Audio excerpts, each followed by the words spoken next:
Muy bienvenidos, queridos amigos, una semana más a esta humilde trinchera de Cristo Rey, a la contrarrevolución hispánica, a este programa de historia del pasado que no pasa. Bienvenidos a todos, supervivientes de la trinchera bandeana, que estáis diseminados por toda la inmensa, me atrevo a decir, cristiandad hispánica. Continuamos hoy con don Ernesto García Vicente, este segundo programa, esta segunda parte, sobre la obra que comenzamos del historiador inglés Richard J. Evans, La llegada del Tercer Reich. La llegada del Tercer Reich, ahí lo tenemos en pantalla, Richard J. Evans, editorial Península, 650 páginas. Como explicamos en el anterior programa, si alguno se lo perdió, pues le invito a que lo visualice previamente, porque si no, no se va a enterar de lo que hoy sigamos explicando en esa línea cronológica. Es un acercamiento, lo que estamos intentando con esta serie de programas, insisto, con el historiador Ernesto García, es una aproximación a lo que fue el nacionalsocialismo alemán, sin maniqueísmos, sin demonizaciones, lo más objetivos e imparciales, con una obra de divulgación como es esta trilogía de Richard J. Evans, pues que es una obra de divulgación que estamos hablando de cerca de 2000 páginas, no está mal en total las tres volúmenes, pero que hacemos de ella una lectura crítica, como se pudo comprobar perfectamente en el anterior programa. Una lectura crítica porque Richard J. Evans, historiográficamente, no deja de tener una, una buena cantidad de méritos, pero al mismo tiempo se trasluce muchas veces su ideología en la obra, especialmente cuando en este primer volumen, sobre todo en el que más de los tres hace una serie de juicios de valor acerca de la Iglesia Católica que no son de recibo. No son de recibo no solamente ya por ser ajenos a los sucesos y a los acontecimientos, no porque parte de un prejuicio previo, de una ideología previa, por la cual le impide comprender la acción que desarrolla la Iglesia, los principios que la Iglesia enseña, transmite y pues, cómo se plasman en la vida del pueblo alemán y cómo precisamente donde no estaban esos principios es de donde vino principalmente el nacionalsocialismo. Y esto es muy importante. Richard J. Evans, se empeña en hacer una equiparación que pretende ser neutral y pasar por imparcial, repartiendo culpas de manera equitativa, de manera equitativa. Y esto es realmente contrario a los acontecimientos históricos y a las responsabilidades históricas. Cada uno tiene sus propias responsabilidades y creo que no soy sospechoso de ningún modo, como sacerdote católico y como historiador, de intentar excusar a la Iglesia como institución cuando no tiene excusa sobre los posibles errores o, mejor dicho, sobre los errores históricos que ha cometido. Si algo me caracteriza es que soy muy crítico en eso y no me pueden decir que, y menos todavía en este programa con don Ernesto y en este canal de Tectón, que solamente se habla de lo bueno y se oculta, se silencia o se niegan los elementos negativos. Creo que eso no sería de ningún modo una afirmación que fuera de recibo. Pero lo que sí es cierto es que esto obedece a un patrón que es la de el filósofo francés René Girard hablaba en una de sus obras del chivo expiatorio, por ejemplo. Un ejemplo comunista, ruso, soviético, a la muerte de Stalin en 1953, su sucesor Nikita Khrushchev y todo el Politburó que había sobrevivido haciendo malabarismos a las distintas y sangrientas purgas de Stalin durante su periodo de gobierno, le echó la culpa de todos los crímenes del comunismo a Stalin y así ellos quedaron limpios. Quedaron limpios. Eso evidentemente no es de recibo porque es una falsedad histórica que está ya documentalmente más que demostrada. Y algo parecido se hizo con, bueno, algo parecido, se hizo exactamente lo mismo con Hitler y con el nacionalsocialismo. Se ha satanizado a Hitler y se ha demonizado en bloque el nacionalsocialismo para que ese ente que dejó de existir en 1945 cargue con todas las culpas que quieren muchos historiadores que no recaigan sobre el pueblo alemán. Y en ese aspecto es llamativa la intencionalidad que tiene Richard J. Evans. Por eso siempre hago esta afirmación y cada vez estoy más convencido de ella. Para ser un buen historiador hay que ser filósofo. Y esto no es el historicismo hegeliano de Giovanni Gentile, de Benedetto Croce. No, no, no, no. Si no conoce el historiador la historia de las ideas, la historia del pensamiento, no va a entender los sucesos históricos, no va a entender su génesis, su desarrollo y sus consecuencias, porque la historia del pensamiento está unida a la historia de los acontecimientos históricos. O sea, no son dos cosas separadas, no se trata de que la historia de filosofía son una serie de señores que se han encerrado en sus cubículos a dar vueltas a la cabeza y pensar sobre cuestiones abstrusas, abstractas, que no tienen nada que ver con la realidad, sino que el pensamiento de esos filósofos ha moldeado procesos históricos. Y por eso la inmensa mayoría, el 99% de los filósofos, y tal vez me quede corto, todos tienen una filosofía política, todos tienen una filosofía del derecho y todos tienen una filosofía ética, una moral, y eso repercute, esas ideas repercuten. Al comienzo de esta obra, Richard J. Evans, La llegada del Tercer Reich, afirma, lo comentamos en el anterior programa, pero quiero remarcarlo, afirma gratuitamente, además gratuitamente, porque ahí no aporta ninguna cita, y eso que el aparato crítico de la obra es realmente sobresaliente, que el pensamiento de Nietzsche no tiene que ver nada con el Tercer Reich, no tiene que ver nada con el nacionalsocialismo, que se malinterpretó, se manipuló la filosofía de Nietzsche, el vitalismo o el nihilismo, eh, por los dirigentes y los ideólogos y los principales intelectuales del Tercer Reich. Lo que ocurre es que esta afirmación, insisto, gratuita que hace Richard J. Evans, a medida que se va leyendo la obra, cae por su propio peso, porque niega lo que a través de los hechos no deja de quedar a la luz en una y otra ocasión. Y lo mismo ocurre con el protestantismo. Si algo queda claro tras la lectura minuciosa, tras el estudio de este primer volumen de Richard J. Evans, es que el nacionalsocialismo es un producto del luteranismo alemán. Esto ya, insisto, lo dejó también medianamente claro el filósofo español ateo católico Gustavo Bueno cuando hablaba de esa línea directa desde Lutero hasta Hitler. Lutero era un nacionalista alemán, Lutero era un furibundo antisemita, un furibundo enemigo de la romanidad, y eso evidentemente tiene consecuencias. Eso no es gratuito, insistimos. Por eso el Partido Nacional Socialista Obrero Alemán cosecha en las elecciones de 1932 sus mayores caladeros de votos en los Länder protestantes, y mientras que los Länder católicos es donde menos votos cosecha. Luego se intenta exculpar, se intenta ocultar precisamente esa herencia luterana. No se puede hablar de protestantismo como un bloque único. Ojo también en esto, queridos seguidores, porque aunque ya saben que odio citar al pervertido de Freud, pero es cierto que ahí nuestro subconsciente nos juega una mala pasada. Y como el catolicismo es una unidad, o se supone que es una unidad, aunque cada vez está la Iglesia Católica más dividida y más fracturada, pero pensamos que lo mismo ocurre en el protestantismo, y no es el caso. Hay miles de sectas protestantes y luego hay corrientes mayoritarias, pues el anglicanismo inglés o el calvinismo holandés o el luteranismo alemán.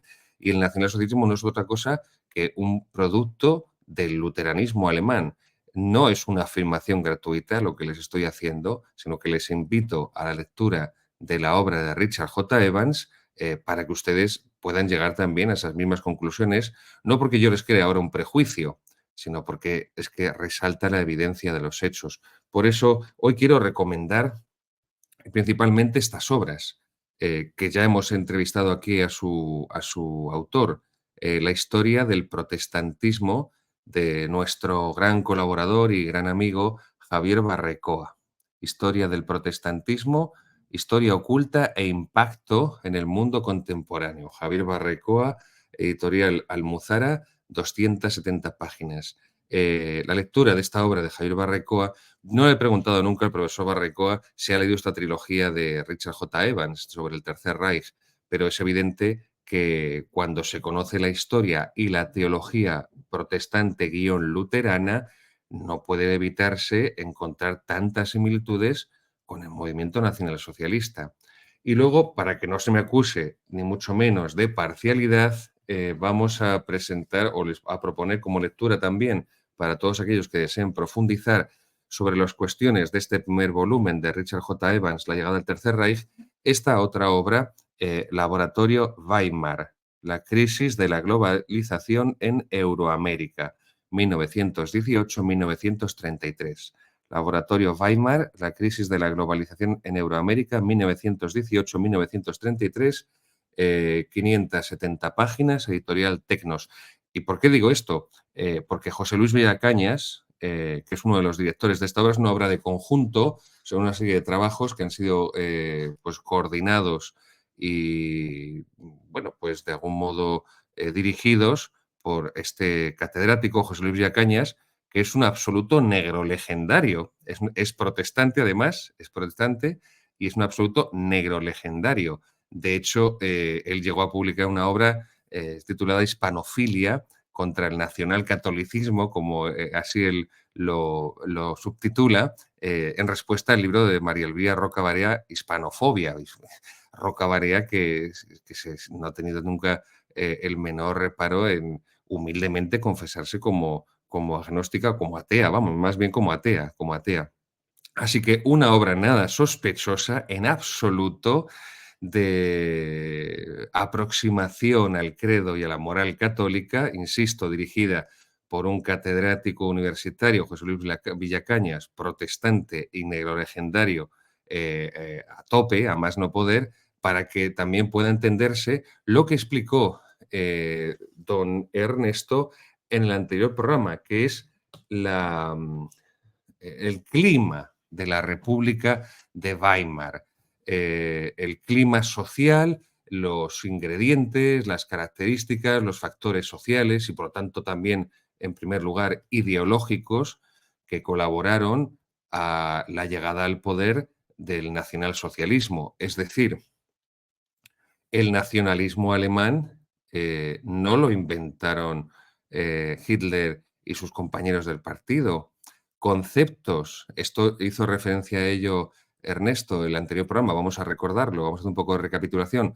Conceptos como Lebensraum, el espacio vital, no lo inventa el Partido Nacional Socialista. Conceptos como el de raza aria no lo inventa el Partido Nacional Socialista. Conceptos como Tercer Reich no lo inventa el Partido Socialista.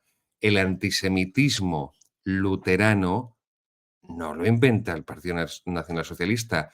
El racismo biológico, el racismo darwiniano, eso viene del origen de las especies de Darwin, de las especies superiores, que son las que sobreviven, y las inferiores que deben ser borradas, o que se encarga la naturaleza de borrarlas. Si no se la borra la naturaleza, pues ya nos encargaremos nosotros, que somos de las especies de las razas superiores.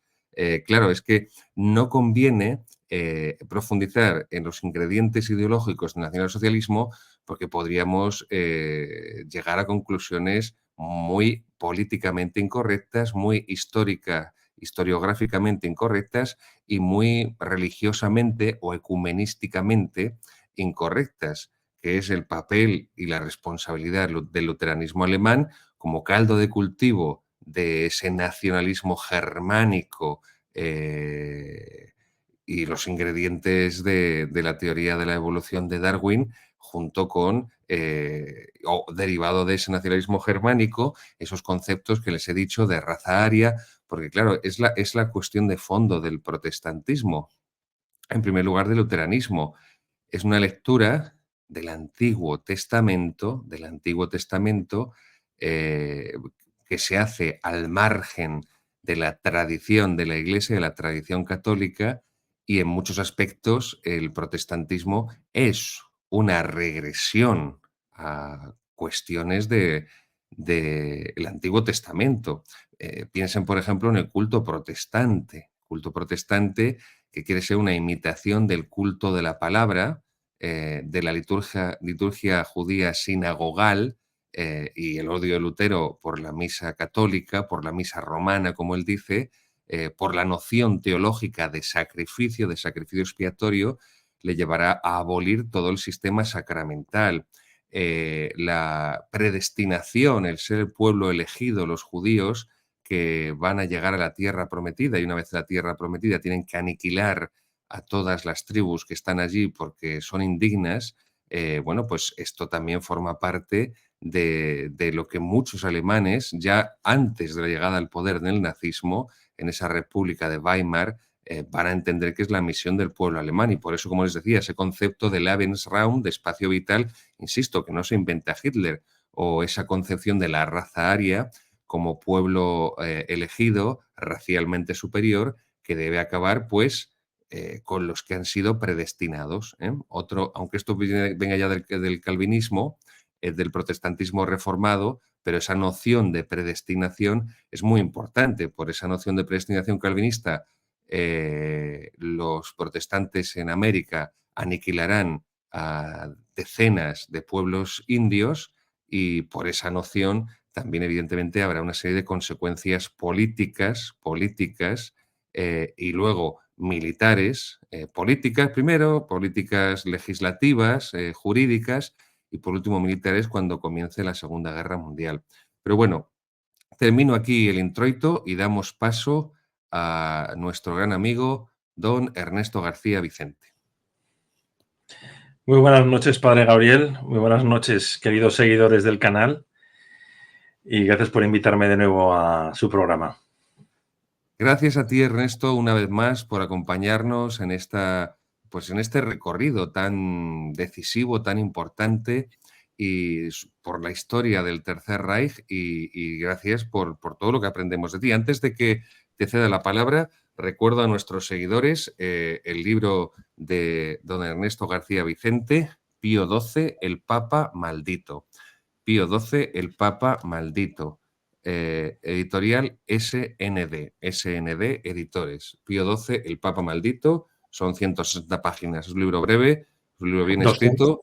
190, padre Gabriel, 190, no me Ah, emputé. bueno, las fotos. Fruto de su trabajo de máster, y bueno, todo hay que decirlo, don Ernesto se está consagrando poco a poco, no tenemos prisa, si Dios quiere y nos concede vida, pero se está consagrando en un grandísimo conocedor de la historia de Alemania de estas décadas y principalmente del nacionalsocialismo. Termino, yo tuve por invitación de Ernesto, al que se lo agradezco de corazón, tuve el honor y el privilegio de poder escribir el prólogo para esta obra suya, Pío XII, el Papa Maldito, y quiero acabar con estas palabras de mi prólogo. Desde que el nacionalsocialismo perdiera la Segunda Guerra Mundial, se ha producido una inaudita demonización de él por parte de los vencedores. Piensen, por ejemplo, cuántos documentales, cuántas series, cuántas películas, cuántos artículos en la prensa hay que aparecen sobre Hitler o sobre la Alemania nacionalsocialista a modo de curiosidades históricas, que parece que no solamente hay curiosidades históricas respecto a ese periodo en Alemania, no las hay en Rusia, no las hay en otros países. Bueno, llama la atención que la prensa española tenga esa fijación. Por extensión, esta demonización, por extensión, todo aquello que haya tenido contacto con el ambiente, con el nacionalsocialismo, también es demonizado. Aunque curiosamente parece que de esa demonización se han salvado dos actores de esa quema. 1, el comunismo y 2, el protestantismo. De alguna manera, al menos, en el plano bélico, el comunismo podría redimirse de ese contacto pestífero. Tenía que haber puesto esto con comillas, no me di cuenta. De ese contacto pestífero. Es decir, ¿a qué me refiero? Al pacto germano-soviético del 23 de agosto de 1939, debido a su ulterior lucha denodada contra el nacionalsocialismo. No olvidemos que hasta la invasión, hasta la Operación Barbarroja, la invasión a la Unión Soviética el 22, si no recuerdo mal, de junio de 1941, Alemania recibió ingentes cantidades de petróleo ruso para poner en marcha su parque automovilístico de Panzers y la Luftwaffe. Bien, lo que no puede hacer olvidar el total colaboracionismo del Partido Comunista Francés, fiel, dócil y obediente a Stalin con los alemanes en la Francia ocupada de 1940, o esto que acabo de decir, o el petróleo ruso de Bakú y otros tantos pozos petrolíferos soviéticos con el que fueron bien alimentadas las poderosas divisiones Panzer del ejército de Hitler. Por otra parte, a pesar de que la investigación historiográfica y filosófico-teológica deja muy claro hasta qué punto el luteranismo alimentó ideológicamente el régimen nacionalsocialista, curiosamente, el protestantismo, principal fabricante y difusor de la leyenda negra antiespañola y por extensión anticatólica, o viceversa, anticatólica y por extensión antiespañola, no ha sido salpicado por la menor condena de la historia. Pues hasta aquí, Vicente, te cedo la palabra. Hemos visto la mitad prácticamente ya de esta obra, Richard J. Evans, La llegada del Tercer Reich. Vimos en el anterior programa los 3 primeros capítulos. 1, la herencia del pasado. 2, el fracaso de la democracia. Son 2 capítulos introductorios desde la unificación de Alemania en 1871 con el canciller Bismarck hasta ese naufragio de esa República de Weimar que llegará a Alemania cuando al final de la Primera Guerra Mundial, noviembre de 1918, 1919, huye al Kaiser Guillermo y se erige una república socialdemócrata, por decirlo de alguna forma también, en Alemania, y terminamos con el tercer capítulo, la ascensión al nazismo. Y aquí pues he intentado resumir en toda esta intervención mía, Vicente, pues muchos de estos elementos que tú nos explicaste magistralmente, estos ingredientes. Perdón, padre Gabriel, es Ernesto. Vicente es mi segundo apellido. Los ingleses me llamaban Vicente, por cierto, también. Perdón. Me llamaban Vicente los ingleses y a veces García. Era un galimatías curioso. Perdón, Ernesto, perdóname.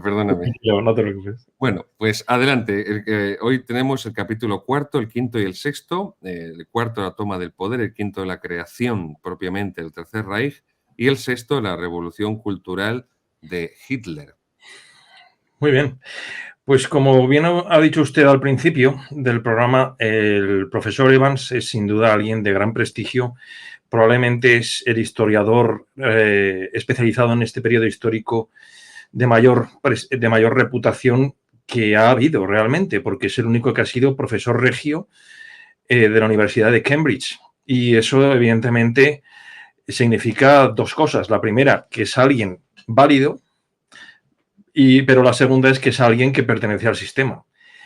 Y a mí me gusta calificar a este tipo de historiador como aquel que defiende el discurso oficialista de las potencias anglosajonas, que queriendo parecer académico, sin embargo, está cargado de ideología.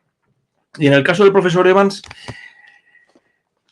está muy cargado de ideología y sin ánimo de ser excesivamente negativo, porque tengo que decir que estoy aprendiendo mucho de la lectura de su obra, no solamente de esta trilogía, sino de otras que tiene. Creo que lo hace de forma bastante insidiosa.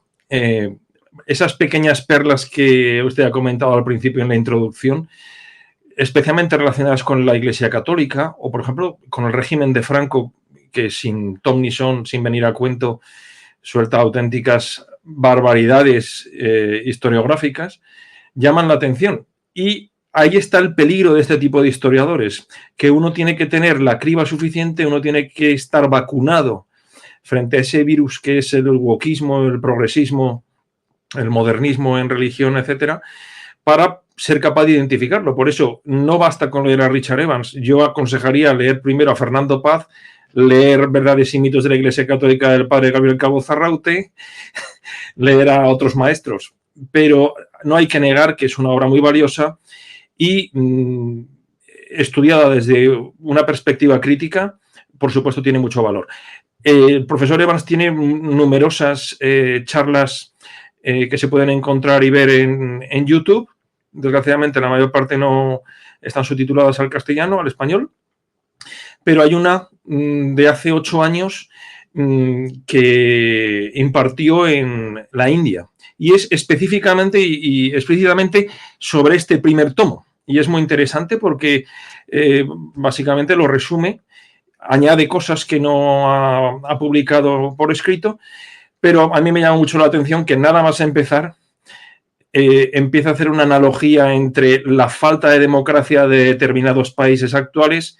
Recuerdo que es hace 8 años, entonces gobernaba Trump en Estados Unidos y habla de los riesgos de la pérdida de democracia en los Estados Unidos de Trump, en el Brasil de Bolsonaro, en la Hungría de Orbán, en Turquía y de pasada al final habla de Venezuela. O sea, equiparar o poner en el mismo grupito a Hungría, que es un país donde se puede vivir tranquilo, con Venezuela, pues dice bastante. Dice bastante. Pero tengo que decir que esta segunda parte, esta segunda mitad del primer tomo me está gustando bastante más, me está pareciendo mucho más objetiva y realmente hay aspectos muy interesantes y muy comprensibles de cara a una etapa histórica realmente confusa, caótica, como fue la República de Weimar, con una auténtica miríada de gobiernos, elecciones, presidentes, cancilleres. Es difícil descifrar todo eso y creo que lo hace realmente bien. Entonces, si uno quiere una estructura para aprender sobre este periodo histórico, yo creo que es el autor adecuado. Dicho sea eso, yo no me lo compraría, yo iría a una biblioteca pública y lo alquilaría. Ahí tenemos en pantalla la trilogía de Richard J. Evans, Editorial Península, Llegada al Tercer Reich, primer volumen, que estamos ahora tratándole. Hoy concluiremos, Dios mediante, el segundo volumen, la Llegada al Tercer Reich, perdón. No, el segundo es el Tercer Reich en el poder y el tercero, el Tercer Reich en guerra. Por ejemplo, esto que decía don Ernesto, pues hay un momento, no he anotado la página, pero, por ejemplo, cuando habla del antisemitismo, a propósito de lo que ya trataste la semana pasada, por también desempolvar y recordar a nuestros seguidores, cuando habla del antisemitismo de las distintas confesiones o que no son iglesias, porque no tienen sucesión apostólica, porque acabaron con el sacramento del orden. Luego, queridos seguidores, nota teológica, es un error teológico considerar que hay iglesias protestantes. No hay iglesias protestantes porque para que haya iglesia tiene que haber una estructura sacramental y jurídica. Y precisamente Lutero se carga los sacramentos. El bautismo es una especie de ceremonia de acogida, como puede ocurrir en un club social de golf, por ejemplo, y el sacramento de la Eucaristía, como niega la presencia real de Cristo y el valor sacrificial de la Eucaristía, la dimensión sacrificial, pues al final es una merienda, es un picnic entre amiguetes que leemos la palabra de Dios, el pastor nos echa el sermón, cantamos, bailamos y aquí paz y después gloria.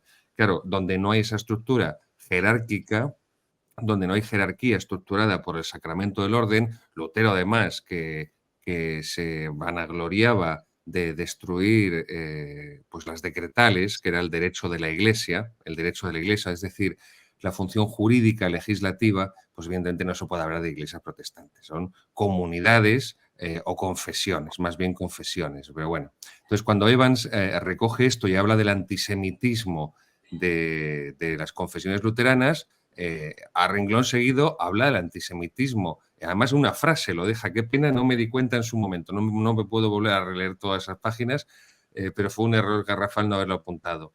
Habla del antisemitismo de la Iglesia Católica para, Ernesto, igualarlas y decir que hay un antisemitismo religioso, tanto en las confesiones protestantes como en la Iglesia Católica. No se sostiene por ninguna parte, esto no se sostiene de ninguna manera. Y este repartimiento de culpas, esta equiparación, es realmente, pues eso, un posicionamiento ideológico como esto que acabas de decir, de comparar, que es que al fin y al cabo es la publicidad, ¿no? La propaganda del Partido Demócrata en Estados Unidos, de comparar a Donald Trump pues eso, como si fuera una hipóstasis, ¿no? Una reencarnación de Adolf Hitler, que no soy yo ningún fan ni ningún defensor de Donald Trump, Sí. pero bueno, que no es de recibo. Sí, esa charla precisamente está es sobre todo sobre la primera parte de este tomo, sobre la República, sobre el Segundo Reich de Bismarck, es muy interesante también. Pero sí, siempre es en la misma línea y tiene esa carga ideológica sibilina. En su caso es muy sibilino, es que llama la atención, llama la atención. Así, por ejemplo, tú escuchas a Paul lees a Paul Preston y es un propagandista político, un sectario de primer orden agresivo. Pero en el caso de Richard Evans es de una manera mucho más ladina. Lo cual no quita para que sea un gran historiador y un gran profesor, pero tenemos que tener en cuenta de qué pie cojea. Es que es así. Nadie católico hubiera llegado a profesor regio de la Universidad de Cambridge. Eso está claro. Yo soy partidario, yo lo intenté en Verdades y mitos de la Iglesia Católica en un primer capítulo introductorio, cuestiones metodológicas previas, lo quiero hacer Dios mediante para mi siguiente libro. Yo soy partidario que por rigor intelectual, por honestidad intelectual, el historiador debería, él lo intenta hacer en el prólogo, como ya vimos también en el último programa, presentarse con una imparcialidad y que él no juzga y que él, vamos a ver, por favor, esto creo que es algo de honestidad intelectual para cualquier historiador. Antes de escribir de historia, pues añadan o escriban o redacten un primer capítulo diciendo desde qué punto de vista, desde qué enfoque están analizando esos hechos históricos, porque para el historiador ha habido una selección previa de documentos y un acercamiento a esos documentos con una antropología concreta, tanto a nivel individual como a nivel comunitario, social, político, colectivo, en virtud de esa antropología, de esa idea del hombre, el historiador tiene también una idea de la política del Estado concreto, porque las leyes se hacen en virtud de la idea antropológica que tenga el legislador. Debería, por honestidad, dejar esto claro, porque si no, pues muchos bien intencionados, pero incautos, pueden pensar que, y más como tú dices, querido Ernesto, en esta obra tan monumental y que está también muy bien redactada y bien traducida, pues claro, se puede sentir deslumbrado por esa recopilación de datos, pero claro, la selección y la enunciación y la clasificación y la redacción de ese volumen documental no está exento de una serie de presupuestos previos. Entonces, el que tiene cierta formación y criterios capaz, como en tu caso, Ernesto, de poder enseguida darte cuenta de ellos y separar el grano de la paja y aún así ver lo positivo que tiene esta trilogía, que tiene la obra en su conjunto, a pesar de esas deficiencias metodológicas, de enfoque previo, pero el que no tenga, por desgracia, ese criterio y esa formación, se lo traga con patatas y al final, como dices tú, acaba equiparando a Donald Trump con Hitler. Lo que pasa es que al final es un poco como la palabra fascista, Ernesto. Si se llama fascista ya o fascismo a cualquier cosa, pues evidentemente esa palabra, esa noción, ese concepto acaba vaciándose de cualquier contenido intelectual y sirve ya para simplemente como un insulto, pero que no tiene la menor conexión con la ideología que originaria e históricamente podría representar. Pero bueno, no quiero seguir divagando. Vamos a escucharte, Ernesto, vamos a aprender contigo y adelante. Bueno, decir, y retomando con la presentación anterior, que a finales de los años 20 el partido nazi era un partido bastante marginal, que dependía fundamentalmente de la entrega de los militantes y de sus suscripciones particulares, sin la financiación que tenían los comunistas por parte de Moscú o de las empresas o de las instituciones, como en el caso de los socialdemócratas o de los sindicatos. Dependía esencialmente de la figura carismática de Hitler y de su círculo de incondicionales, que eran Göring, Hess, posteriormente Himmler y Bormann, Rosenberg, von Schirach, Julius Streicher y, por supuesto, Goebbels. Su principal atractivo consistía en terminar con las divisiones políticas que asolaban la República de Weimar. Y su esqueleto ideológico estaba compuesto del propio Mein Kampf de Adolf Hitler, pese a ser un auténtico garimatías, difícil de entender, la verdad. Es difícil tragarse eso, hay que decirlo. Algo mejor de la obra de Rosenberg en cuanto a comprensión. Por supuesto, Houston Stewart Chamberlain, que es probablemente su mentor ideológico de todos ellos, y una obra que obtuvo la publicación de 40 ediciones de Theodor Fritsch en el año 1888, que se titulaba Manual sobre la cuestión judía. Por lo tanto, pese a la enorme crisis económica que tuvo lugar debido a la hiperinflación del año 23, haría falta un acontecimiento realmente brutal, una catástrofe de grandes dimensiones, para que un partido minoritario y extremista llegara al poder. ¿Y cuál fue ese acontecimiento? El crack del 29. ¿De acuerdo? El 24 de octubre del 29 tiene lugar lo que se llama el Jueves Negro, con el súbito estallido en el mercado de valores de Nueva York. Los bancos norteamericanos empiezan a retirar sus fondos de Europa, donde habían invertido especialmente en Alemania de cara a su reconstrucción, con empresas como Opel, como Ford, etcétera, y se alcanza unas cifras de desempleo de en torno a 13 millones de personas. Probablemente fueran más porque no se contabilizaban las mujeres, o sea, sin duda eran más. Un quinto de la población. En el año 1932, un tercio de los trabajadores alemanes estaba en el paro. Entonces, la situación era absolutamente insoportable. Numerosos grupos de hombres vagaban sin oficio ni beneficio por las calles, y el beneficiario fundamental de esta situación era el Partido Comunista. Tenía sus organizaciones paramilitares, realmente todos lo tenían, los socialdemócratas tenían también la Reichsbanner, los camisas pardas que ya hemos comentado con los nazis, pero los comunistas tenían la Liga de Combatientes del Ejército Rojo. Además de ello, había una brecha de odio entre los socialdemócratas y los comunistas. ¿Por qué? Porque bajo el mandato de los socialdemócratas, los Freikorps asesinaron a Rosa Luxemburgo y a Liebknecht en el año 18, en la Revolución de Noviembre. Entonces, el ambiente era absolutamente tremendo. Perdón que interrumpa. Voy a hacer de abogado del diablo. Después de lo que acabas de exponer magistralmente, claro, la interpretación marxista de la historia. Si a ti te dijera ahora una persona, luego, después de lo que acaba de decir usted, don Ernesto, fue la llegada al poder del nacionalsocialismo, ¿es solamente una cuestión económica?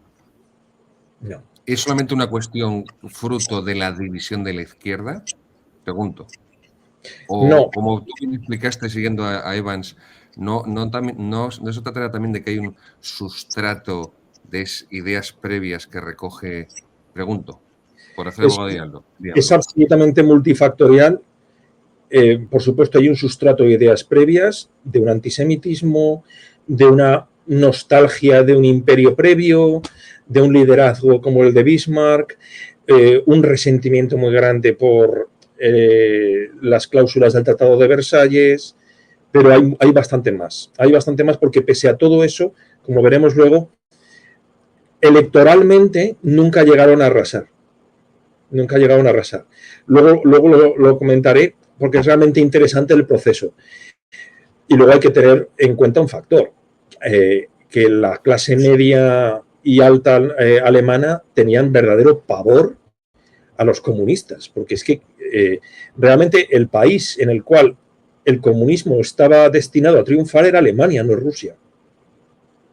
Y en el 17 todo el mundo sabía lo que había ocurrido allí, lo que había pasado con la familia del zar, los cientos de miles de encarcelados, las represalias que hubo. En aquella época, en los años 20, finales de los 20 del siglo pasado, Stalin estaba en pleno apogeo en cuanto a carnicería. Entonces, claro, la gente sabía lo que estaba pasando y los comunistas no ocultaban sus intenciones de bolchevizar Alemania. Entonces, claro, ese es otro factor que beneficia a los nazis, efectivamente. Es que ya sabes que por parte, como tú bien has dicho, de la historiografía anglosajona, se intenta desviar lo más posible las responsabilidades que pudiera tener, como tú has apuntado, por ejemplo, las cláusulas de Versalles de junio de 1919. Totalmente, totalmente. Se suele desviar a que, bueno, según el mismo Evans comenta que Ludendorff, cuando invadieron Francia en el año 16, actuaba parecido a los franceses en el Ruhr en los años 20. Entonces, es un poco justificar eso, pero realmente el golpe para Alemania, tanto moral como económico, fue atroz.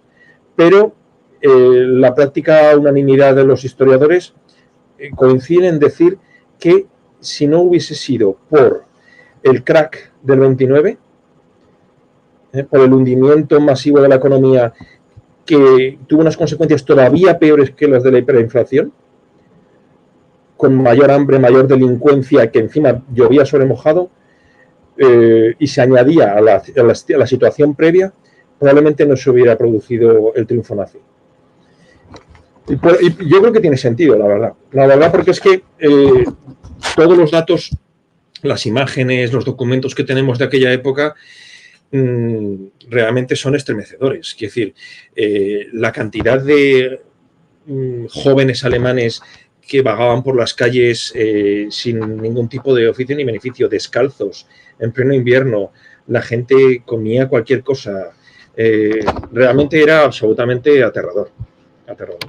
Entonces, el Partido Comunista, a cuyo mando había una figura muy carismática que era Ernst Thälmann, era un desguazador de profesión, un hombre muy duro, muy rústico en cuanto a oratoria, pero honesto en cuanto a sus convicciones. Realmente creía en lo que profesaba y lo que intentaba impartir a sus compatriotas y a sus compañeros de partido, y realmente tenía a la gente de ese sector ideológico consigo. Acabaría en Dachau y posteriormente ejecutado. Era básicamente la figura del Partido Comunista Alemán, del Partido Comunista Alemán. Sí. Entonces, la Comintern estaba detrás de ellos. Y hay una cosa que siempre ha distinguido a los comunistas, y en España era un hecho, es el gran grado de disciplina que tienen, incluso internacional, que tienen entre ellos. Y manejado siempre por una policía secreta. Entonces, efectivamente, ahí había un factor fundamental de control, de policía secreta, de manejo y de una agenda ideológica diseñada desde Moscú, y esto evidentemente se sabía, y la clase media estaba extremadamente temerosa al respecto. Entonces, hay una cantidad de eventos relacionados con este tipo de caos, pero es muy importante, y esto es algo que el profesor Evans explica con gran acierto en su obra, explicar el proceso por el cual un partido minoritario logra colocar a su líder como canciller. Entonces eso, si me permite, padre Gabriel, de manera muy somera, voy a intentar explicar, resumiendo lo que el profesor Evans ha escrito en su libro, y es el siguiente proceso. En primer lugar, elecciones de septiembre del año 30. Hay un caos absoluto de resultados. 14 diferentes formaciones, lo cual es sin duda reflejo del caos que imperaba en la sociedad y del colapso económico. El gobierno corre a cargo del Partido Católico Centrum. Es un gobierno de coalición, pero es un gobierno débil. Es un gobierno asolado por numerosos problemas, desestabilizado con facilidad por los comunistas y por los socialistas. Entonces, en esas elecciones, el único partido que queda satisfecho, el único partido con ascenso significativo de votos, es el partido nazi, que logra el 18%. ¿De acuerdo? Eso es importante saberlo. Septiembre de 1930, único partido que sale beneficiado, los nazis, con un 18% discreto, pero decente para ellos, que eran básicamente una banda. Y esto llama la atención de alguien que yo creo que es fundamental en este proceso, que es el general Kurt von Schleicher. Era un aristócrata, un general de prestigio de la Primera Guerra Mundial, alguien de la camarilla de Hindenburg. La verdad es que el apellido le viene que ni al pelo, porque Schleichen en alemán significa reptar. Y era un auténtico reptil, era un auténtico maestro del juego de la política, y él tenía muy claro que Hindenburg, el presidente del Estado, el jefe del Estado, perdón, era, digamos, en una partida de ajedrez era el rey. ¿Y qué ocurre en ajedrez? Que lo que importa es quién rodea al rey para manejarle. Entonces, sabía muy bien qué teclas tocar con Hindenburg, que entonces tenía 82 años ya. 82 años en los años 30, en los años 20, es mucho. Era un hombre muy buena planta, me diría 1,90 y tantos para aquellos años, pero tenía esa edad. Entonces, como digo, llama la atención el ascenso del partido nazi al general von Schleicher, ¿ok? ¿De acuerdo? ¿Y qué plan diseña? Él lo que ve es que el entonces canciller, que era, como he dicho, del Partido Católico Centrum, que era Brüning, era otro aristócrata, un tecnócrata, y planea reemplazarlo por alguien elegido por él para intentar controlar a los comunistas y a los socialistas y tener ahí un nombre de paja, a un tonto útil para él y su círculo de militares alrededor de Hindenburg controlarle. ¿De acuerdo? Para eso necesita dos cosas. En primer lugar, el apoyo de los nazis en el Reichstag, o sea, necesita que le apoyen en el Reichstag para hacer esto, y en segundo lugar, que le apoye Hindenburg. ¿De acuerdo? Entonces, Schleicher se reúne con Hindenburg y le convence para que se reúna con Hitler. Claro, Hindenburg, héroe de Tannberg, un auténtico mito en el ejército alemán, aristócrata, se reúne con un cabo austríaco. Probablemente no sabía todo de él, porque si lo hubiera sabido lo hubiera visto. Y se reúne con él en octubre del año 31.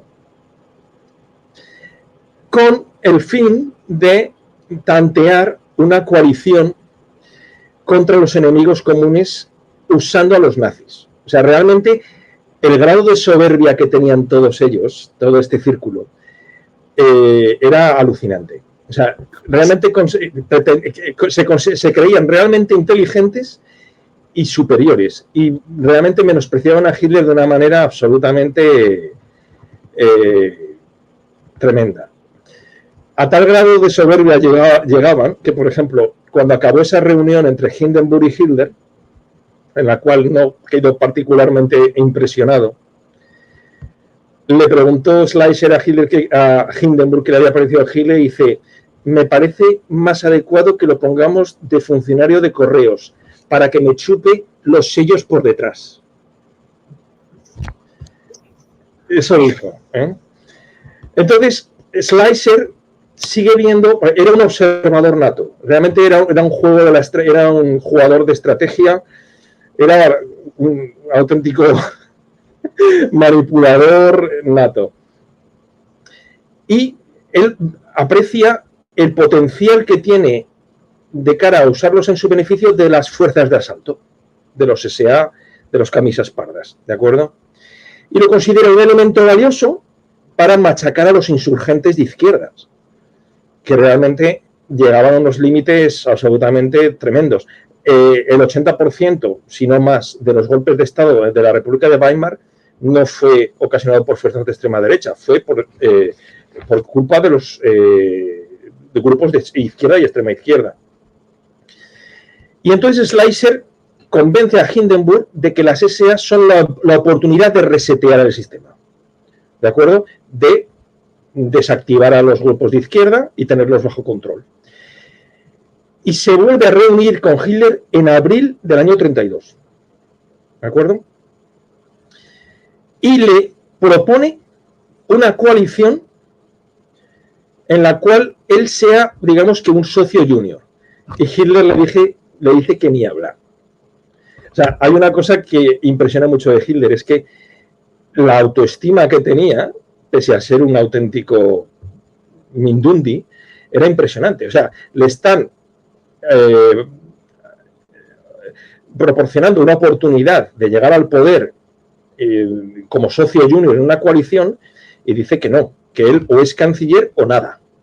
Es más, eso le causó muchos problemas con otros miembros del partido, como por ejemplo Gregor Strasser, del ala izquierda del partido, que luego dimitiría y sería asesinado en la noche de los cuchillos largos, pero él dice que ni hablar.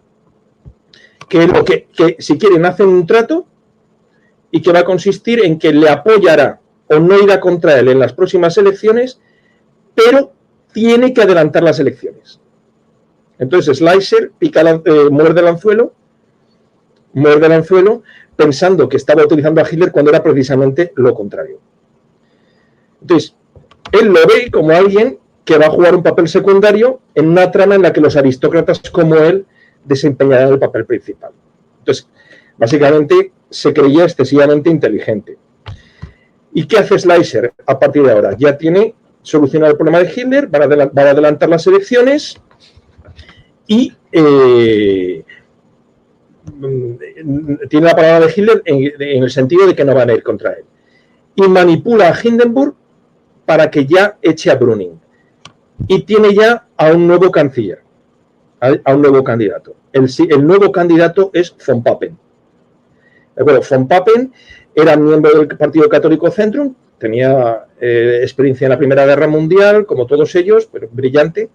Era católico, por lo menos culturalmente católico, pero era alguien con reputación de alguien vestido siempre de punta en blanco, no excesivamente competente.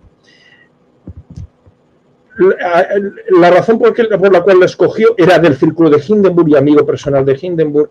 La razón por la cual lo escogió fue, luego hablaré de esta fotografía porque es importantísima, fue porque iba a ser un hombre de paja. Schleicher por detrás iba a manipular a von Papen, ¿de acuerdo? ¿Qué ocurre? Que llegan las elecciones del año 32 y mientras tanto Hitler no ha estado perdiendo el tiempo. Ha estado machaconamente repitiendo sus eslóganes básicos, pero eslóganes que repetitivamente llegan a la gente. ¿Y qué ocurre? Que en el año 32 dan el bombazo y de 18% suben a 37%. Y entonces Hitler ya no es el criado que ellos pensaban y ahora quiere sus propias reglas. Y ellos siguen su propia agenda. ¿De acuerdo? Entonces ahí entran en pánico. Y entonces Hitler exige él ser el canciller. Y entonces es cuando Schleicher se preocupa de verdad. ¿Y cuál es la jugada arriesgada de Schleicher entonces? Suspender el Parlamento y gobernar por decreto presidencial. Es la única manera de evitar que Hitler tome el control. Entonces se reúne con von Papen y con Hindenburg y acuerda que von Papen vaya al Reichstag y bajo el mandato y bajo las órdenes las órdenes de Hindenburg se suspenda el Parlamento. Entonces esa fotografía que ha puesto Marcos hace un momentito es muy interesante porque vemos presidiendo el Reichstag a Hermann Göring, arriba a la derecha. A mitad de fotografía a la izquierda está de pie von Papen. Entonces, en el momento en que von Papen se dirige a Göring con la intención de que suspenda el Parlamento, Göring lo ignora, mira hacia la bancada nazi y abre una moción de censura contra von Papen. Lo ignora por completo. Entonces, básicamente para Göring entonces era uno de los líderes, pero quería más poder, quería más prestigio y más influencia y tener el favor de Hitler esencialmente, y básicamente le hace ese favor que consiste en desactivar a von Papen, abre una moción de censura y cuenta Evans, esto no lo pone en el libro, esto lo pone lo comenta en una entrevista, que se volvió en un momento después a von Papen riéndose, le dice, estás fuera. Entonces, eso fue una jugada maestra. Los nazis, desde luego, no se dejaban acomplejar en ningún momento frente a la soberbia de toda esta gente, de todo este círculo. Ellos seguían su propia agenda y realmente fueron bastante hábiles. Entonces, se convoca la votación de no confianza contra el gobierno de Papen, pero aún así Papen se aferra al poder y recurre a Schleicher otra vez. Pero Schleicher, que cambiaba de orientación política como de calcetines, le traiciona y persuade a Hindenburg de que le eche a Papen y lo reemplace por él, por Schleicher, para acabar con Hitler. O sea, esto Papen lo ve como una traición absolutamente monstruosa. Entonces, mientras tanto, la situación económica de Alemania va mejorando y hay unas nuevas elecciones a finales del año 32 y ahí el partido nazi cae. No dramáticamente, pero ya no es el mismo golpe que habían dado electoralmente. Y entonces ahí Hitler está muy listo porque propone a Papen un gobierno conjunto en el cual, digamos que va un poco de víctima con Papen y tiene una reunión con él en una jugada desesperada y le propone un gobierno conjunto en el cual él, Hitler, sea el canciller, pero con solamente 2-3 ministros y el resto serían todos de Papen y von Papen sería vicecanciller. Von Papen se reúne con Hindenburg, quien está absolutamente ya harto de tantos movimientos y acepta. ¿De acuerdo? ¿Qué ocurre? Que esa es la manera por la cual llega al poder Hitler en el sentido de cancillería. O sea, mediante un acuerdo en el cual el vicecanciller fuese von Papen, el canciller era Hitler, solo tenía 2 ministros, uno sin cartera, que era Göring, y el de interior, que era Frick. Sabían lo que hacían, porque el control policial iba a ser suyo. Ministro sin cartera. Control policial reforzado con las SA. Efectivamente. Es más, el ministro del Interior era Frick, y el ministro de Interior de Prusia, que era el estado más amplio y más poblado, era Göring. Primera jugada de Göring, las SA van a ser grupos auxiliares de la policía prusiana. Y ahí empieza todo. Ahí es cuando realmente obtienen el control. Luego, posteriormente, esto ya corresponde al siguiente programa, Schleicher y su mujer serían asesinados porque realmente Schleicher era alguien para no dejar suelto, porque a la mínima te la liaba. Buscaba alianzas de todo tipo y von Papen se lo quitaron de encima mandándolo de embajador a Austria. Vivió hasta los 89, 90 y tantos años. No he consultado si tiene alguna biografía, pero tiene que ser bastante interesante, la verdad. Pero me parece espectacular la jugada que le hicieron a von Papen en el Reichstag y cuya fotografía Marcos ha enseñado. La verdad es que es impresionante. Entonces, es eso, pasar de 800.000 a 6,4 millones. Perdón, te interrumpo, Vicente. Perdón, Vicente, Ernesto. Hoy me va a llamarte Vicente. No pasa nada. Es evidente, se podría decir que a nivel de estrategia política, como tú estás explicando muy bien, el Partido Nacional Socialista le daba 1000 vueltas al resto de sus oponentes liberales, conservadores, socialdemócratas, comunistas, y se podría decir algo parecido a nivel también de contenido ideológico, porque pienso, yo te hago la pregunta, que tú eres el que domina. Quitando el Partido Comunista, yo pienso que el resto de partidos de la República de Weimar, a nivel ideológico, no tenían ningún sustrato como el Nacional Socialista. Entonces, esa es mi pregunta. Si a nivel ideológico les sobrepasaba ampliamente a los demás y si a nivel de táctica política también. A ver, hay una cosa que está clara. Ellos tenían las SA que generaban un grado de violencia y de subversión importantes. Y eso atemorizaba mucho. A los del partido de centro los llevaban también, como decimos en mi tierra, por la calle de la amargura. Esto que está poniendo Marcos, la verdad es que a propaganda, o sea, Sí. la propaganda, no, esto no le ganaba a nadie, ¿eh? No. Aquí también se ve como decir, esa beta del socialismo, ¿no? Lo decíamos en el anterior programa, hay un socialismo nacionalista, y es este, nacionalsocialismo, y un socialismo internacionalista, que es el marxista. Entonces, el socialismo internacionalista, ahí está Willy Münzenberg, por ejemplo, siempre ha sido un maestro de la publicidad, la propaganda, y hay que reconocer a Goebbels, y toda la puesta en escena es, incluso fíjate ya, 90 años después, sigue siendo impactante. Es impactante.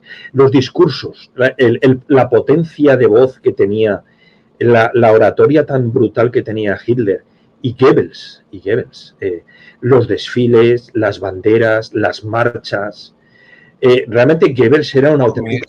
Mira, a Mark Goering, que le encantaba ponerse uniforme. Goering era una especie de diva, era como la influencer de la época, porque es que no para de cambiarse de modelito a cada momento. Sí. Y Goebbels realmente tenía jugadas absolutamente maestras a nivel estratégico. Era alguien muy inteligente. Una inteligencia desgraciadamente enfocada al mal, pero era alguien que realmente ha marcado la tendencia de lo que es la manipulación ahora, realmente. Pero sabían lo que hacían. Y Goering luego entró en desgracia, cayó en desgracia, pues también se volvió adicto a la morfina por la herida de la pierna que tuvo el día del golpe, del putsch del 23. Se volvió adicto a la morfina, engordó muchísimo. Era un auténtico... Su pecado fundamental, yo creo que era la avaricia. Le encantaba atesorar obras de arte, etcétera. Pero en esa época tenía muchísimo poder y era alguien valioso en el partido. Luego degeneró mucho, sí. Y es que te preguntaba esto, Ernesto, y lo digo por nuestros seguidores, porque como se hace esa caricatura, o sea, la demonización del nacionalsocialismo es tal que se caricaturiza para que sea lo más aborrecible posible, entonces Hitler es un simple loco y los miembros, los militantes de la SA, de la SS, del Partido Nacional Socialista, al final son una banda de tarados que no tenían nada absolutamente en la cabeza y que a fuerza de violencia llegan al poder. Entonces, claro, en esa caricatura que pervierte y desnaturaliza, por supuesto, los hechos y procesos históricos, Ernesto, se pierde toda esta gama de matices y de anotaciones que estás haciendo, porque si no, es que esto deja muy mal parado al país más rico y más culto de la Europa de entonces, que era Alemania, igual que lo sigue siendo hoy en día. Pero sí, totalmente para Gabriel. Quiero decir, a mí me llama mucho la atención en esa secuencia de acontecimientos que he intentado explicar, realmente la astucia de Hitler. Realmente era alguien que para el que era todo o victoria total o derrota completa. Le encantaba jugársela y realmente ahí se la jugó y le salió bien. Luego, durante la guerra, como vemos en numerosas batallas decisivas, en Stalingrado, etcétera, le salió mal. Pero hay que reconocer que para ser una persona que salió de donde salió, realmente lo hizo bien, porque fue alguien muy subestimado, absolutamente. Fue alguien muy subestimado. Y lo que está claro es que la violencia en las calles era muy elevada y se modificó, durante todo este proceso que acabo de comentar, se modificó la naturaleza de las actividades del Reichstag y en febrero del año 31 se suspendieron las sesiones durante 6 meses. Entre julio del 32 y febrero del 33 el Reichstag solo se reunió 3 días en 6 meses. Es decir, eso realmente había que controlarlo de alguna manera. Entonces, esos personajes yo creo que son fundamentales, Hindenburg, Schleicher, Papen y Hitler. Esos 4 personajes en aquellos años son absolutamente fundamentales. Pero lo que está claro es que la democracia parlamentaria en aquellos días ya se había descompuesto por completo. Entonces, este tipo de decisiones fatídicas son las que al final desembocan en la llegada a la Cancillería de Adolf Hitler. ¿De acuerdo? Entonces, llegamos a ese punto y el capítulo 5 del libro se titula La creación del Tercer Reich. ¿De acuerdo? Entonces, hay una cosa que está clara y es que el nombramiento de Hitler como canciller no era un cambio normal. O sea, no era un canciller al uso de como los otros que había habido. Era alguien realmente distinto. No sé exactamente a qué año corresponde esa marcha que vemos en las imágenes, pero probablemente es de aquella época. Pero no es la noche... no sé, ¿no es la noche del cuchillo largo? No. Probablemente es, entre el año 30 y el año 34. Pues quiere decir que... Entonces, para la Comintern, el nombramiento de Hitler demostraba que el capital monopolista había conseguido reclutar a los nazis para sus planes de instaurar una dictadura fascista desbaratando a la oposición del proletariado. Esa era la interpretación que hacía. Factor importante, al margen de esto, es que Hitler logró la neutralidad del ejército. ¿Cómo lo logró? Otorgándoles el servicio militar obligatorio, que era algo que buscaban desde hace tiempo, con el Tratado de Versalles, que Hitler, por supuesto, ignoró desde el primer momento, pues eso se había suprimido. Acabar con el marxismo y, en tercer lugar, acabar, como he dicho ya, con el Tratado de Versalles. O sea, se pone al ejército de su lado. Entonces, Wilhelm Frick, Ministerio del Interior, y su homólogo de Prusia, Göring, empiezan a trabajar de manera codo con codo, prohibiendo los periódicos socialdemócratas, retirando la protección en sus mítines, prohibiendo muchos actos del Partido Católico de Centro, y aún así, y por supuesto yendo a por los comunistas, y aún así, en las elecciones de principios del 33, los comunistas aún sacarían 100 escaños, ¿de acuerdo? Frente a los 196 de los nazis y los socialdemócratas 121. O sea, en esto no engaña Evans. Quiere decir, los datos son los que son. Esto es muy fácil de desbaratar o de tumbar. Los nazis nunca arrasaron electoralmente. O sea, nunca llegaron al 50%. En alguna parte he leído, Ernesto, yo no recuerdo dónde fue, que son las elecciones de marzo del 33, es que están ahí en pantalla, 43, casi 44% de votos para el Partido Nacional Socialista Obrero Alemán, 17.300.000 votos, que es la mayoría absoluta de toda la historia de Alemania hasta la actualidad mayor que ha habido. Eso ya no lo sé, pero aún así un 43% con toda la represión que llevaban a cabo, me parece un resultado más bien discreto. Quiero decir, es que hay que ver el contexto en el cual se producen esas elecciones.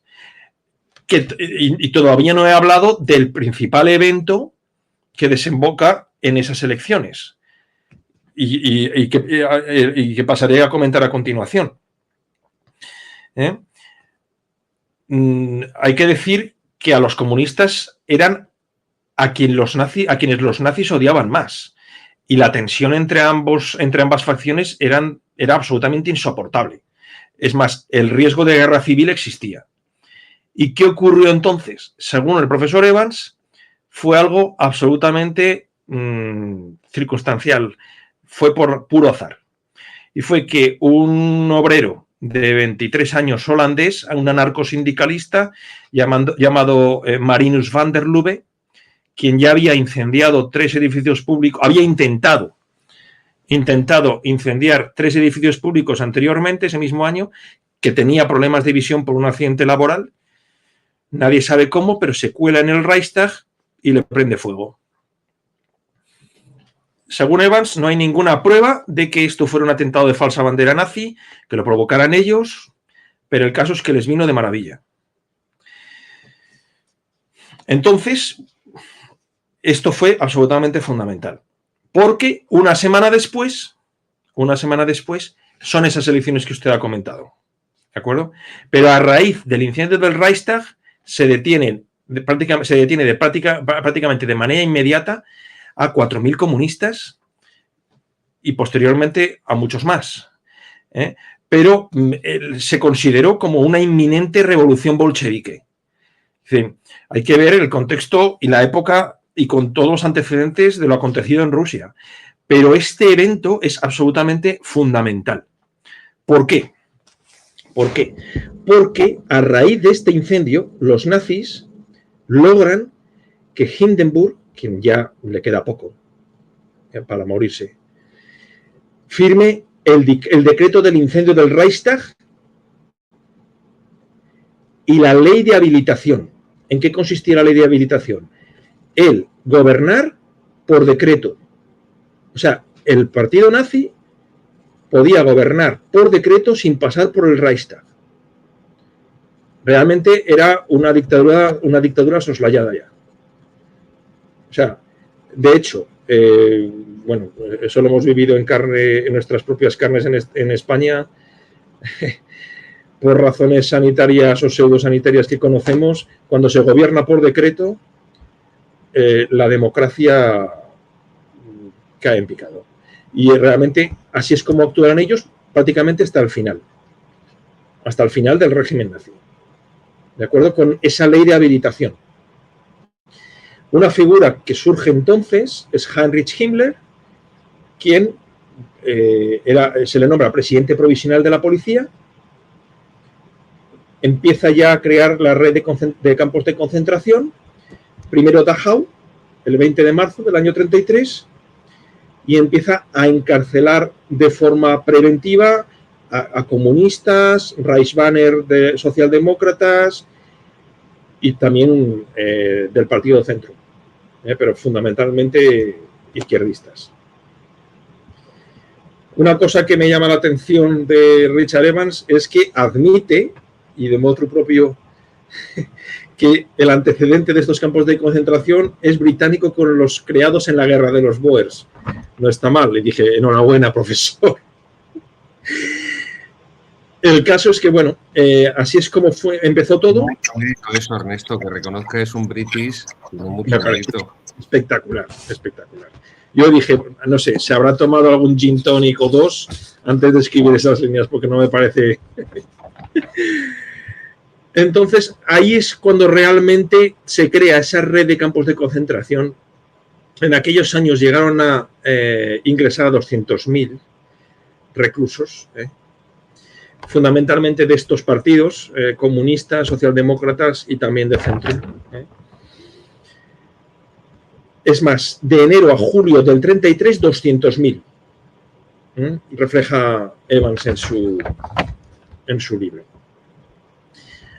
Al margen de estas actuaciones, ahí tenemos a Heinrich Himmler, que escalaría de manera brutal, y su lugarteniente Heydrich, el jefe de la policía. Himmler fue educado por los jesuitas.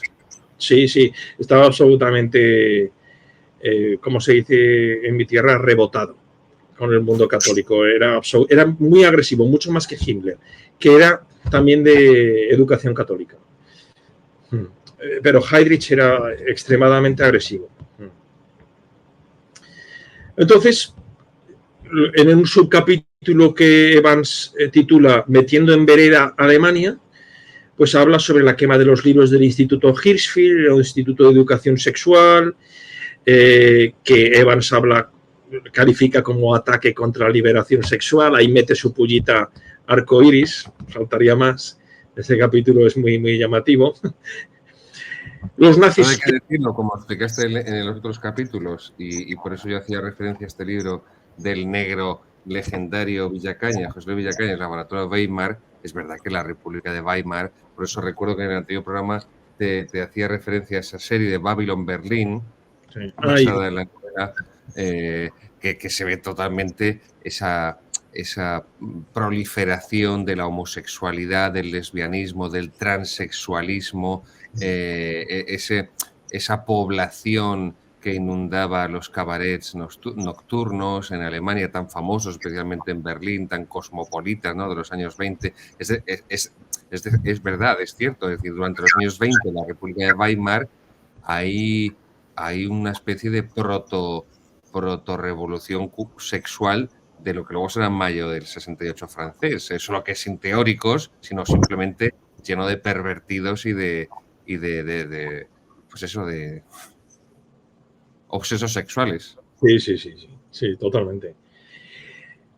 Y hay una serie de movimientos de coordinación, entre comillas, de los nazis, que consisten fundamentalmente en crear la Liga de Médicos Nacionalsocialistas, la Liga de Maestros, los equipos de fútbol, el Borussia Dortmund era muy famoso por eso, por cierto, Asociación de Víctimas de Guerra Nacionalsocialistas, todos los Boy Scouts quedan volcados a las juventudes hitlerianas, etc. Entonces, se nazifica a la sociedad ya de una manera generalizada e intensiva. ¿De acuerdo? Tú que sabes bien alemán, ¿cómo se dice esa palabra en alemán que Weltanschauung, es la de sincronización? Sé poco alemán. Honestamente, solo sé lo que tengo que presentar. y alguna cosa que me ha llamado la atención, pero no sé alemán. ¿Sabes a cuál me refiero? La que se traduce en español por sincronización. No sé cuál, no. Pues es que no recuerdo ahora, y menos en alemán. Es el concepto traducido al español, sincronización, que es todo esto que acabas de decir, todas estas asociaciones de fútbol, de maestros, de médicos, de periodistas. Todo, claro, tiene que estar sincronizado. No basta con que se hagan nacionalsocialistas, tienen que sincronizarse para que haya una campaña en todos los ámbitos sociales continuada. Claro. Vale. Claro. Sí. No desconozco el nombre, el término exacto, seguro que está en el libro, pero no se me ha quedado, la verdad. Y ya por último, el sexto y definitivo capítulo de la obra se titula La Revolución Cultural de Hitler. Es un capítulo interesante en el cual, Evans, explica un poquito cómo los diferentes sectores y grupos dentro del mundo de la cultura pues se ven afectados, unos más que otros, por la intervención nazi. Por ejemplo, la cancelación de los músicos. En total, unos 2.000 artistas alemanes dejarían el país antes de que empezara la guerra. Pero bueno, la cancelación de músicos y orquestas judíos, como directores como Bruno Walter, Otto Klemperer, el jazz está estrictamente prohibido, el swing, todo este tipo de música que triunfaba en Estados Unidos sobre todo,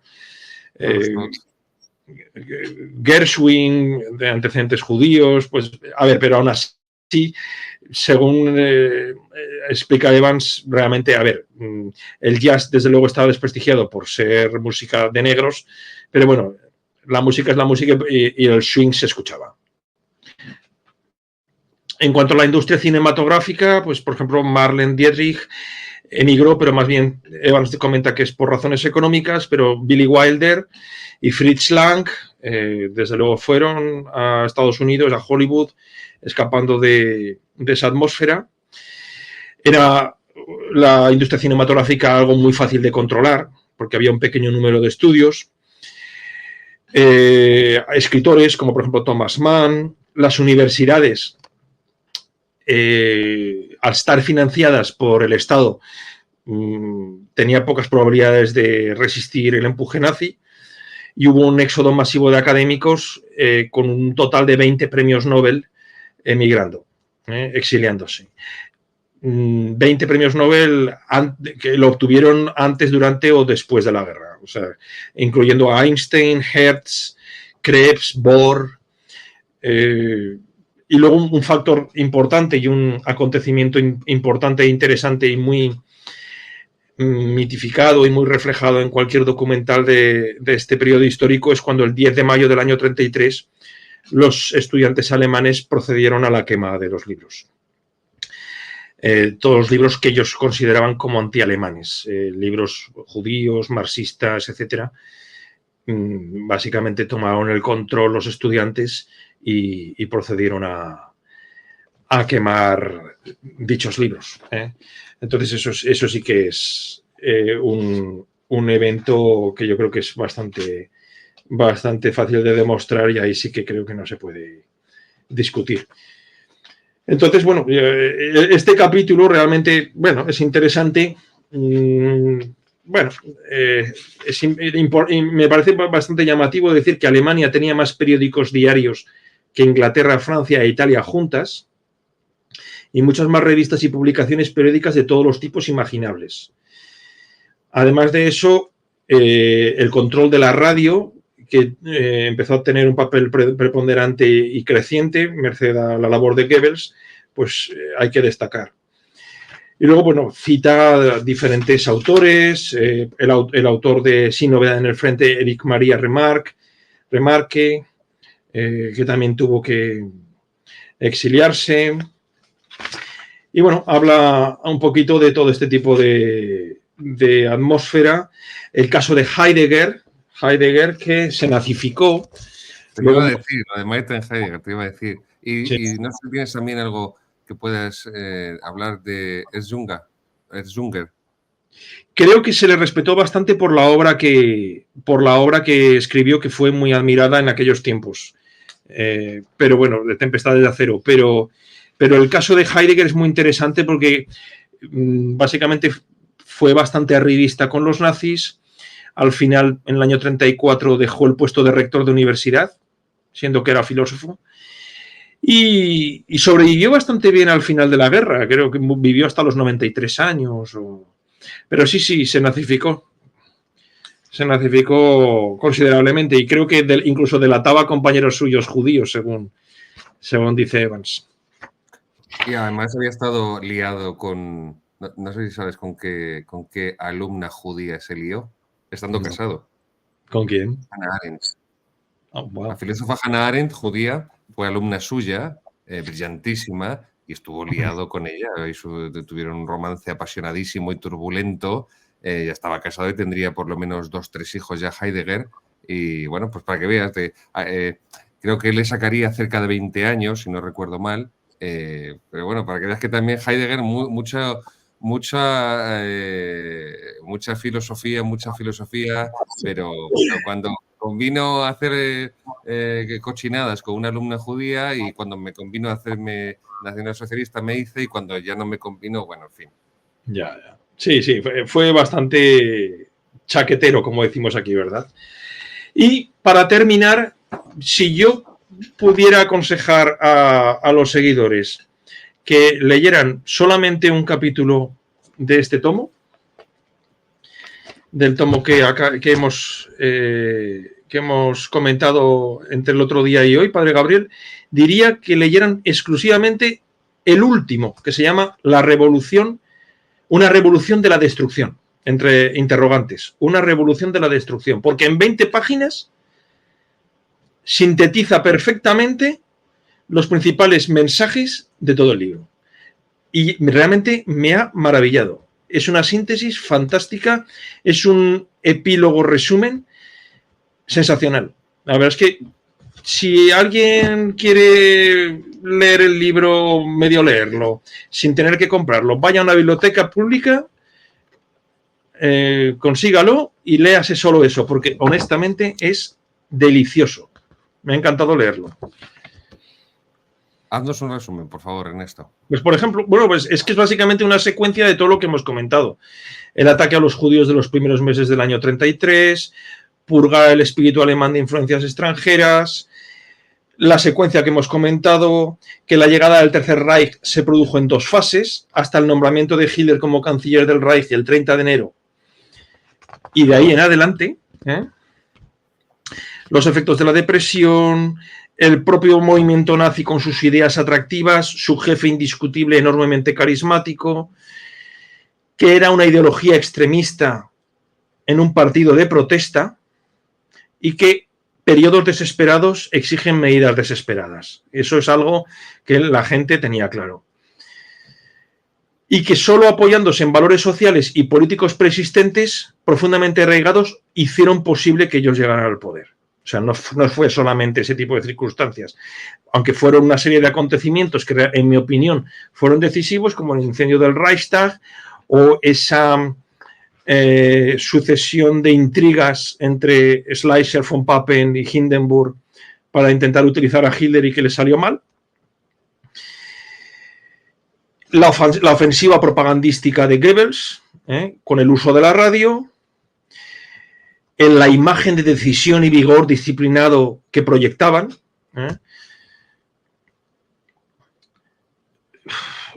la labor de Goering después del incendio del Reichstag, enrolando a los camisas pardas y a los miembros de las SS como policía auxiliar en Prusia, en lugar de dejarles escamparle por sus respetos, con lo cual se les daba un aire de legitimidad al margen de que Hitler, de cara a la galería, digamos que no asumía la responsabilidad de lo que hacían las fuerzas de asalto.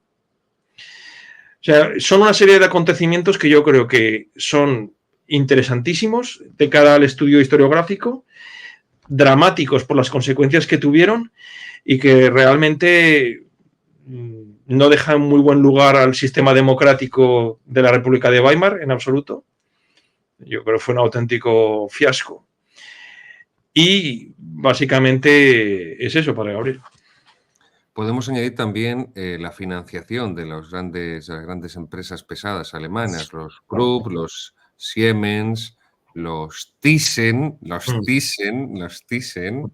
porque luego todos estos, claro, todas estas empresas grandes, multinacionales, alemanas, que tienen sucursales por tantos lugares y que tienen esa cantidad de trabajadores y mueven esas cifras astronómicas, que vienen de generaciones, son dinastías empresariales, bueno, pues todos estos siguen funcionando, esas empresas hoy en día siguen teniendo un gran éxito y potencia económica, pero esas empresas todas financiaron al Partido Nacional Socialista Alemán. Por eso lo que decían tú en el prólogo de tu magnífico libro, Pío XII, el Papa Maldito, de que parece que demonizamos solo a los nacionalsocialistas para que nadie se acuerde o se ponga a investigar que no eran solamente los nacionalsocialistas, que había muchos más detrás de ellos, poniendo dinero o legitimándolos, etcétera, etcétera, etcétera.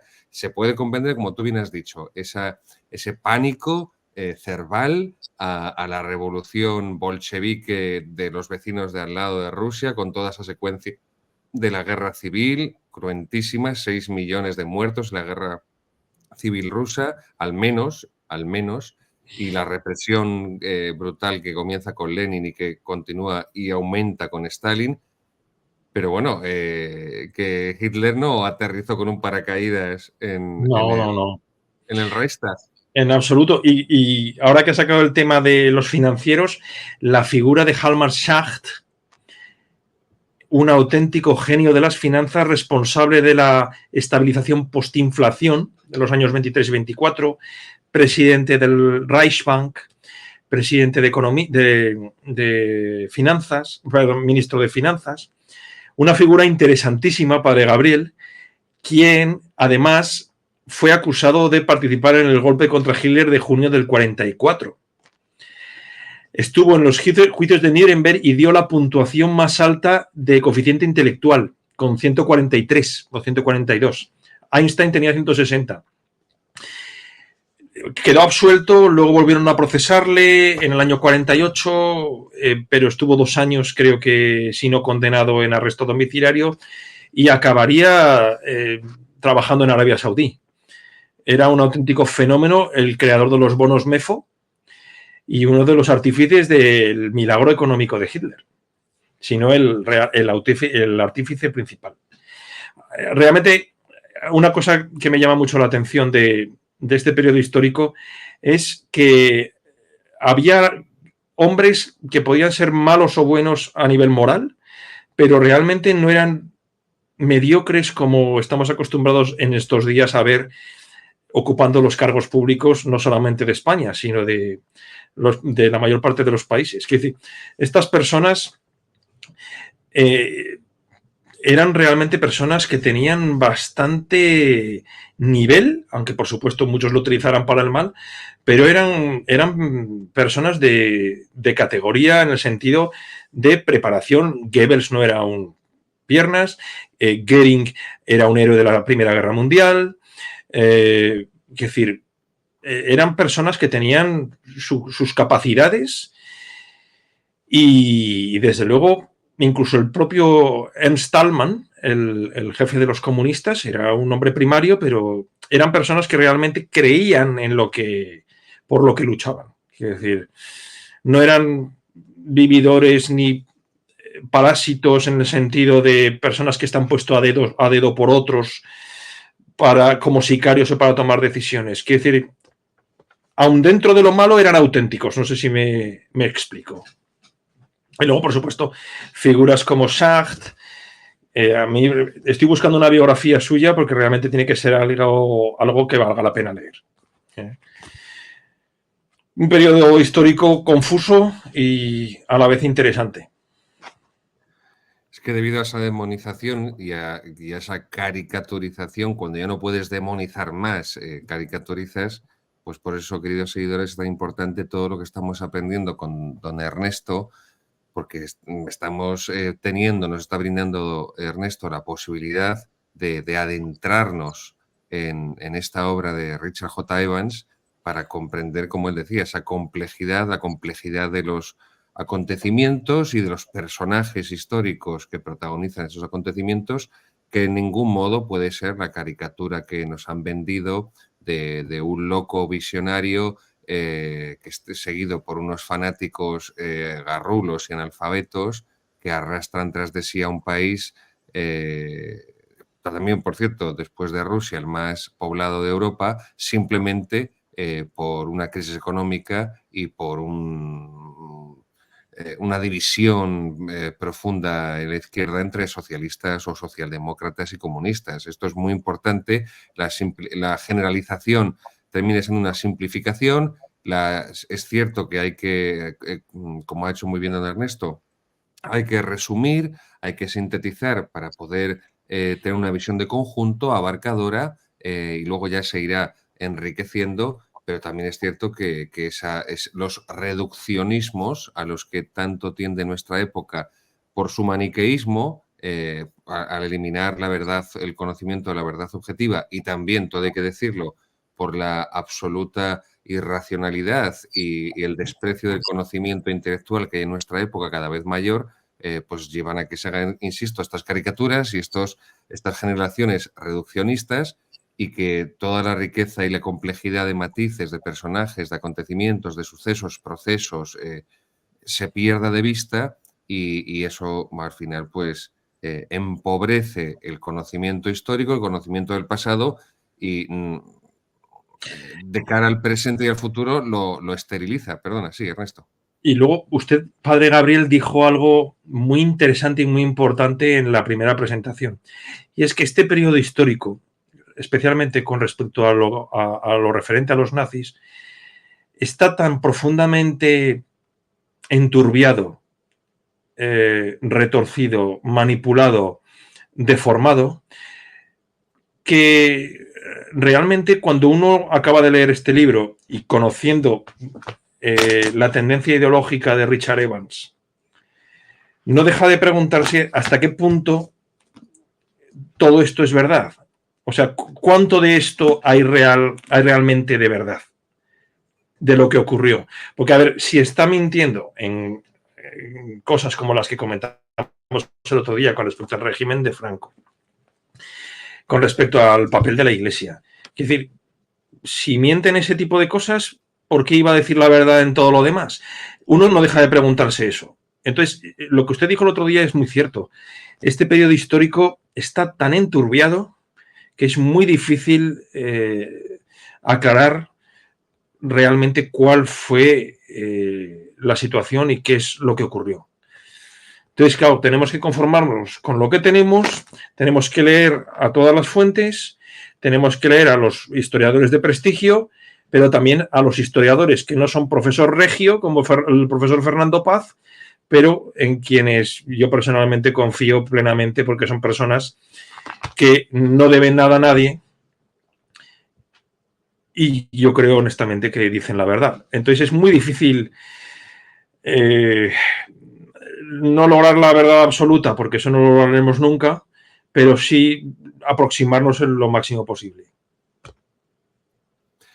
Sí, eso también lo dice con mucha frecuencia Fernando Paz, de Carlos Caballero Jurado, grandes historiadores de la Segunda Guerra Mundial, que la propaganda de guerra se ha impuesto y que ahora, al cabo de 90 años, están comenzando a seguir, al menos en la cuestión bélica ya, cuando lleguemos al tercer volumen, el Tercer Reich en guerra, que la cuestión bélica está comenzando ahora, al cabo de 90 años, a publicarse obras que tienen realmente una visión objetiva porque reconocen, por ejemplo, a nivel militar, insisto, ya llegaremos en el tercer volumen de la Segunda Guerra Mundial, a nivel militar, los errores de los aliados y que al final los aliados simplemente ganaron la Segunda Guerra Mundial a base de mayor producción de arsenal, de armamento y de hombres, evidentemente de tropa, pero que militarmente el ejército alemán, la Wehrmacht y las divisiones Waffen-SS les daban 100.000 vueltas a todos y que en igualdad de condiciones, ni Patton, y que conste que Patton era el mejor de todos, ni Eisenhower, aunque era el director, Monty, Montgomery, ninguno se atrevía a enfrentarse a los alemanes, sino al menos les triplicaba, al menos en número y en arsenal, porque sabían que la preparación del ejército alemán era sobresaliente. Y claro, nuestra generación, Ernesto, y la de tantos seguidores seguramente que nos están ahora visualizando o nos están escuchando, pues es la que solamente se han hecho películas durante estos 90 años y series documentales y demás en las que se habla de los heroicos soldados aliados desde Dunkerque hasta, no voy a decir hasta el desembarco de Normandía, el 6 de junio del 44, el día D, no, hasta la caída de Berlín y nunca no ha habido ni una sola película o serie en la que se haga referencia a las miles de acciones bélicas heroicas y algunas que son, como tú bien sabes, Ernesto, son increíbles que desplegó el ejército alemán o las divisiones de las Waffen-SS y que consiguieron que prácticamente solos contra todos, cercados por todos, sostener una guerra en inferioridad absoluta de condiciones pero bueno, llegaremos a esto, queridos seguidores, llegaremos a esto. Paciencia, vamos a ir poco a poco, pasito a pasito.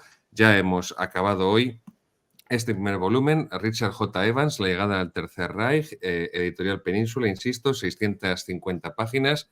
Merece la pena.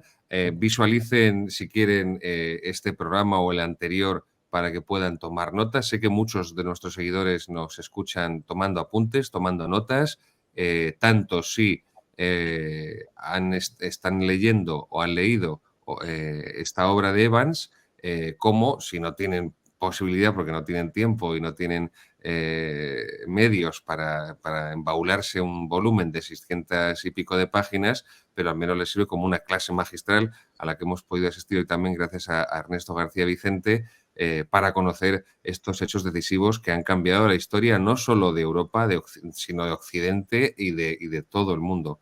Pues don Ernesto, si no tienes nada más por tu parte que decirnos, pues nada más. Muchísimas gracias. Gracias. Queridos seguidores, el próximo programa, cuando tengamos oportunidad, ya les avisaremos en este canal de Tectón, será el volumen segundo, se lo puede poner también en nuestro realizador en pantalla, El Tercer Reich en el Poder.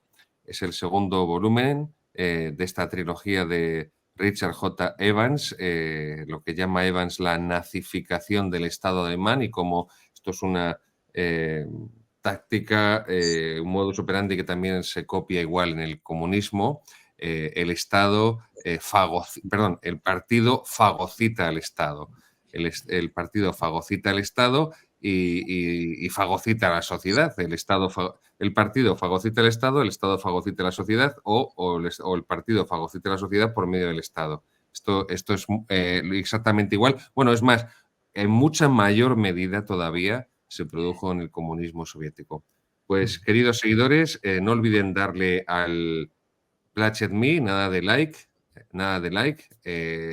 Pledge Me. No olviden reenviar, por favor, a sus amigos, familiares, compañeros de trabajo.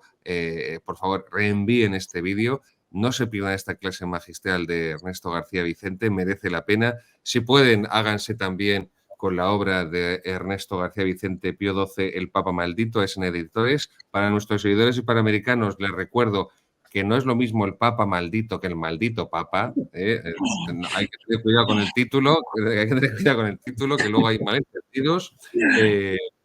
Y cuenten con nuestra oración y aquí seguiremos divulgando estos conocimientos históricos y otros muchos más de otras épocas de la historia, tanto universal como de la historia hispánica, como de la historia de la Iglesia, como de la historia también del pensamiento filosófico y científico, para que podamos enriquecernos y para que podamos ser personas cada vez más cultas, porque de eso es de lo que se trata este programa, de que el amor a Dios y la sabiduría, que es un don divino, vaya unida por ese amor a las letras y ese amor a los hechos, a la historia que ha configurado nuestro mundo, en el que Cristo tiene que al final reinar.